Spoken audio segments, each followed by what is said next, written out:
Worse than the worst case scenario. So, Lewis Howes and Robert Greene, two incredibly powerful individuals. And Robert Greene has had like 3 or 4 recent interviews with Lewis. I don't know if he's just breaking them up, because sometimes Lewis does interviews that are many, many hours, but I've seen him interviewed multiple times recently by Lewis. And Lewis is obviously one of the world's greatest interviewers, but I want to talk a little bit about the dynamics of these interviews, and then also a little bit about my own life. And then I'll get to why I call it worst of the worst case scenario. So Robert in his interview says that he wasn't successful, relatively speaking, in terms of the standards that he is today, until the age of 39, when he wrote the 48 Laws of Power. I can't even imagine how many books I've read in my life, because reading has been like my secret weapon, like it is for Oprah and other people. And I must have read at least 1,000 books in my life, because I probably read 2, 3, 4 books a week, and I've been doing that most of my life. So, I mean, put the math together, maybe it's probably well over 1,000. But anyway, Robert says that, the 48 Laws of Power is one of the most powerful books I've ever read, and it's just phenomenal. Robert said that his publisher didn't want to publish it. Robert's got a very unique style in his books, and I'm not sure if he does it in all his books, but all the books that I've read, he does it, I believe. Mastery and a book on seduction and a few others, I think. So on one side, he does like the principle, and then the other side, he does like an example. It's kind of in color. And Robert said the publisher didn't want to do that. And Robert basically said, take it or leave it, and which took a lot of courage, because, at that point in his life, it could have been a big break for him, which it was, and to have the courage to walk away. Robert knew that he was very self-disciplined, and but Lewis asked him what would have happened if that deal fell through. And Robert basically said it would have crushed him. He might have come back from it, but basically he was at his last point almost of strength. And this is why I call it, worst of the worst case scenario. You need a little bit of luck in life. You have to be very, very good. That's the main part of it. Like, I think life is a certain meritocracy to a certain degree. Like, because we get dealt bad hands, but we don't have to play the cards we're dealt. A lot of times we can, deal ourselves a new hand, and I've talked a lot about that in different ways. But Joe Dispenza says that, our personality becomes our personal reality. And, Robert, in the interview, and I also want to talk about what he said about his stroke and a bunch of other things between Lewis and Robert. Robert said that basically he was at his lowest point, that I'm just kind of paraphrasing him and probably inserting a few things, but the takeaway was that, he just didn't have the strength. I mean, he had been trying, and I don't think he would have killed himself, but he probably would have just resigned himself to I can't do certain things. But it's so funny, because I felt the same thing in my life a few times, and I want to talk about it. Robert said, because the last maybe 2 or 3 years I've had incredible success, but it's, I'm 56 years old. Gary Vaynerchuk has had great success, but he was in his 30s and still working at his dad's liquor store. So sometimes in a short period of time, you can have, like the bamboo, just shoot up, feet and feet and feet.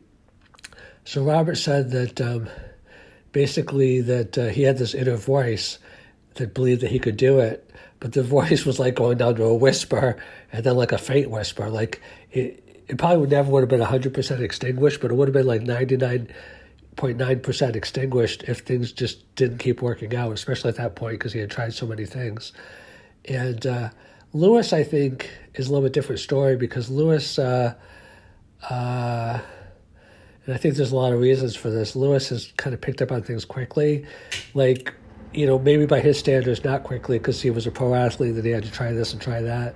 But I think Lewis is the kind of guy that I think there's a strength to both, because people that get into things quickly kind of have a little bit more self-confidence, which is very powerful. But people that struggle a lot more, those people have more tenacity, I think, because they know like what it feels like to be knocked down. And I empathize with both Lewis and Robert, but I think Robert a little bit more, because some things have come easy to me, but a lot of things have not. And I think that the smell of success is like an aphrodisiac when you've been to the lowest valleys. And I think, like Robert said, that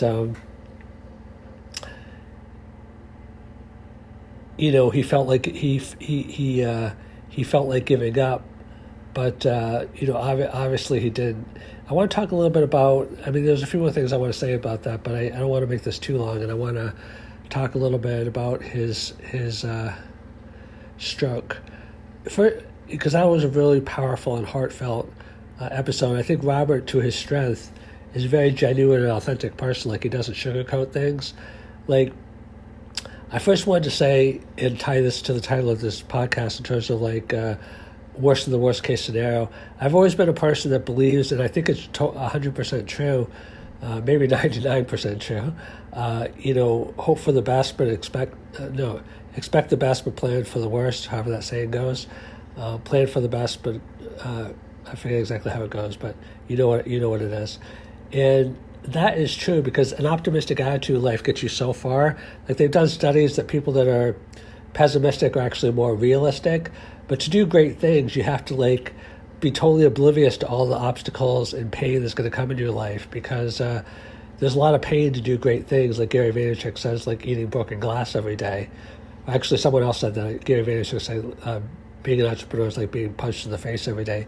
If you don't have like tolerance is too weak a word. If you don't actually have like almost a love for the struggle, or what some people call the process, you're just not going to make it because it's too tough.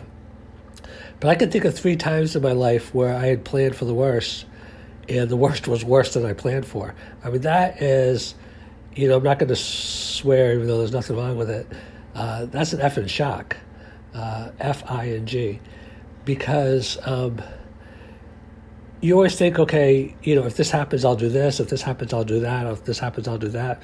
But what happens if something happens that's worse than anything that you planned for? It either means that you're an extremely bad planner, or that you just have to really be resilient and cope with things that you didn't expect. They say life is what happens to you when you're thinking about everything else, and that most of the bad things you think are going to happen never happen, and the bad things that do happen are not things that you really planned for. There's a famous video that's entitled "Everybody Has a Right to Wear Sunscreen" or something like that. It's an incredible video. But I want to tie this back into Robert's stroke. So I think that the idea of like there's always a voice inside you, but sometimes it goes to a whisper, and then sometimes I don't know if Robert felt this or not, but I did.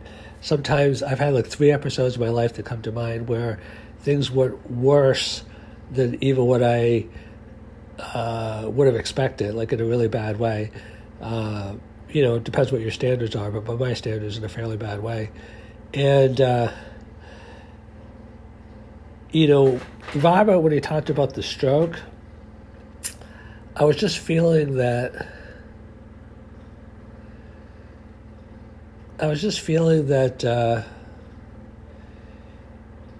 life is so effing sad sometimes, but it's beautiful even in the sadness.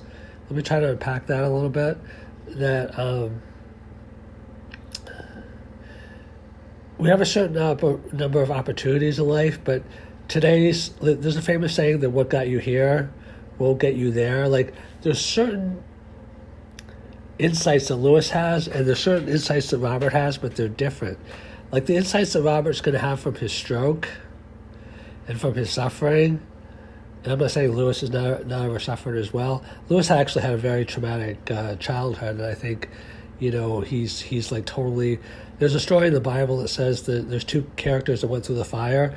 When they came out, they didn't even smell like smoke. To me, that's an indication of like not even smelling like smoke, meaning that like you can't even tell that a person went through the trial. Like Lewis, if he didn't talk about, and I'm only mentioning it because he talks about it openly, if he didn't talk about his childhood, you would never. That's why you have to be compassionate to people in life, because you don't know what they've been through, or either have been through or going through. But Lewis is also a very courageous individual and a good person, and very smart.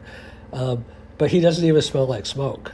Like the way he talks, when I mean like smell like smoke, I mean like bitterness, resentment, fearfulness, things like that. He's still very curious. His eyes still sparkle. Maybe I'm the only one that notices that, but in terms of Robert's stroke, I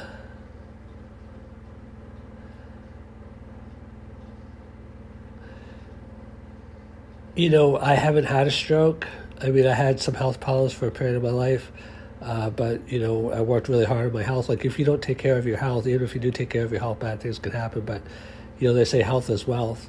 I think Robert is realizing, if I can kind of put a few words in his mouth, that the little things are the big things, and that, like, he talked about riding his bike and just getting enjoyment from like little things like that, even just being out in nature and things like that, but also the frustration of not being able to do the things that he used to do and want to do. And I think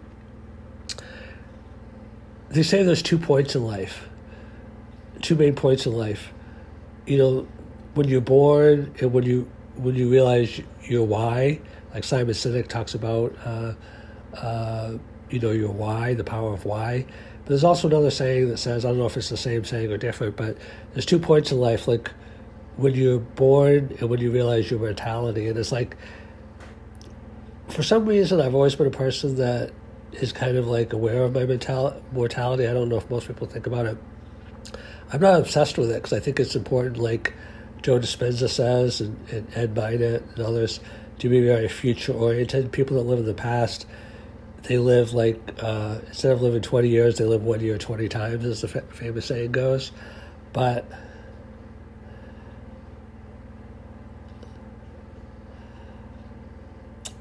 you have to have some sense of, like, they say the value of time is to teach us, like, about priorities. Like, if we weren't mortal, if we didn't have time limits on things, we'd just be like, well, I'll get to it in 5,000 years, because it's like, and I've done a lot of study on life between lives, and I have strong feelings about that I've talked about. So I can't prove it, but I do have a sense that we, I believe are immortal. But I'm not going to get into that discussion in this podcast because it's not directly relevant. But I think that there's great power in our strengths, but there's great power in our weaknesses. That's what I'm saying. Like, I think Lewis has, like, overcome a lot of challenges. Robert has overcome a lot of challenges, and I think that it's just amazing to see what both of them have witnessed and bear witness to.